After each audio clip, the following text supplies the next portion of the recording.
Tonight, the severe weather threat as we come on the air. 75 million Americans under alerts. Storms from Chicago, the Midwest, now headed for the Northeast.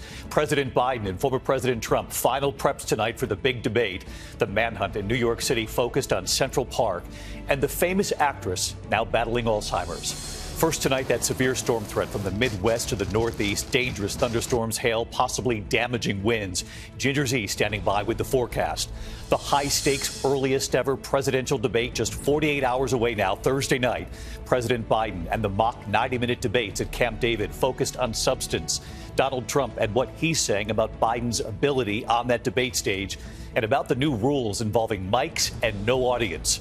Tonight, special counsel Jack Smith revealing never-before-seen photos showing classified documents and how they were allegedly stored at Mar-a-Lago amid accusations from Trump's team that FBI agents mishandled the documents. And in New York tonight, the gag order partially lifted in the hush money case where a jury convicted Donald Trump. So what does this mean now that he can talk about it with this debate coming? Tonight, for the first time, Martha Raddatz on the $230 million U.S.-built pier off Gaza. She is there to report on this being built to deliver humanitarian aid to Palestinian civilians caught in the middle of this war. Martha tonight on the challenges in keeping this pier up and running. Just in, WikiLeaks founder Julian Assange late today, now back on U.S. territory tonight to plead guilty after fighting extradition for years, where he will go free. In New York City, the urgent manhunt for a suspect wanted for sexually assaulting a woman in Central Park. Officers now flooding the park. Celine Dion now sharing a harrowing moment, suffering a seizure for several minutes on camera, and why she wants people to see it.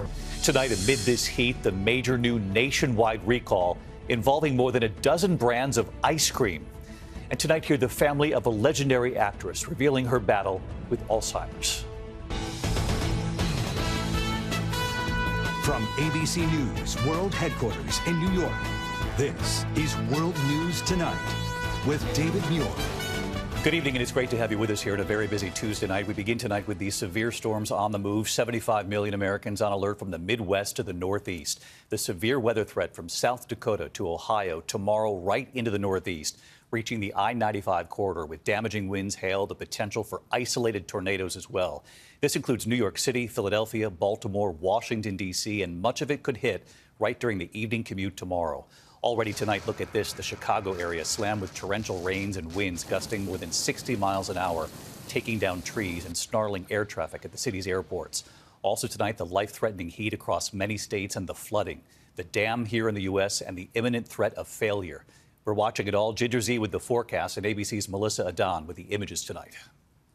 Tonight, severe storms packing high winds and driving rain, barreling east after taking out trees in the Chicago suburbs. It sounded like this giant crash, and I assumed for a second that it was just our patio umbrella, but it wasn't. Meanwhile, in southern Minnesota, officials and residents downstream of the Adan Dam outside Mankato praying it will hold after the worst flooding in nearly 60 years. The previous flood in 1965 completely overtopped and inundated the dam as well. It didn't breach the west abutment because there wasn't the debris accumulation like this. Officials say water overlapped the dam and eroded a path around it early Monday. The force of the water taking trees and debris downstream, mangling this power substation. Jenny Barnes was up making pies at her family's store beside the dam around 2 a.m. Almost done cleaning up, heard a big boom.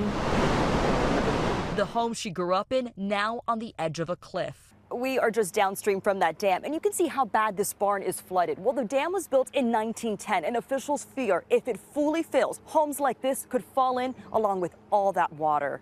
The damage across the region is devastating. Massive sinkholes forming in North Sioux City, South Dakota. The McCook Lake neighborhood completely gutted by floodwaters. Roads disintegrated, homes hanging by a thread.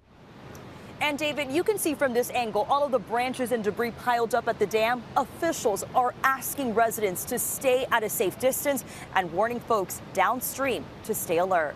David. An extraordinary image. Melissa, thank you. Let's get right to Chief Meteorologist Ginger Zee tonight, tracking it all again for us. Hi, Ginger. Hi, David. We just got a brand new severe thunderstorm watch moments ago, and this one connects the others. Anywhere from Illinois back through southern Iowa over to South Dakota, you're all in that severe watch, meaning tonight you could see winds in excess of 70 miles per hour. You could also see some of that hail get as large as 2.5 inches in diameter. An isolated tornado could happen, too. We'll take that right into St. Louis by tomorrow morning. Very ugly radar by tomorrow throughout parts of Missouri, so watch it in the overnight hours. Have two ways of getting warnings. Then this same front marches to the east, so West Virginia gets it, Washington, D.C. and Baltimore, like you mentioned, in the drive, but also into the evening and late night.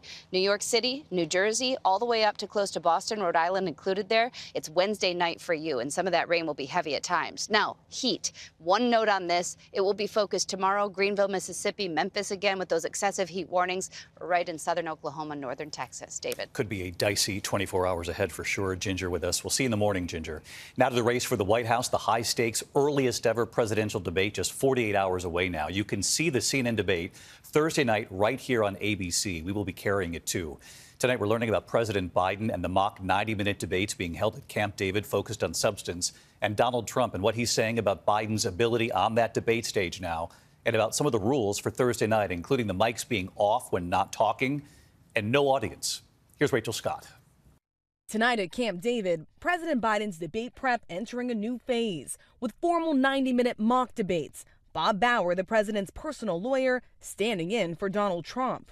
The intense sessions a stark contrast to Trump, who has been holding campaign events, policy meetings with advisors, and doing media interviews. And people say, how are you preparing? I'm preparing by taking questions from you and others, if you think about it. But Trump has also been reflecting on past performances on the debate stage against Biden, especially that first one. I'm not going to answer the question. Why would you answer that because question? the question is, radical left. Will you shut up, man? Listen, Trump now telling the Washington Examiner he was very aggressive in that debate, but suggesting he learned a lesson, saying the second time around was different, and I got great marks.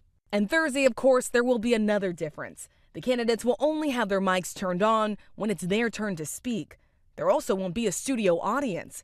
And Trump's not happy about that, telling the Examiner, to me, the audience is easier because it's telling you what is going on indirectly, with applause or not applause. This room is a sterile, dead room.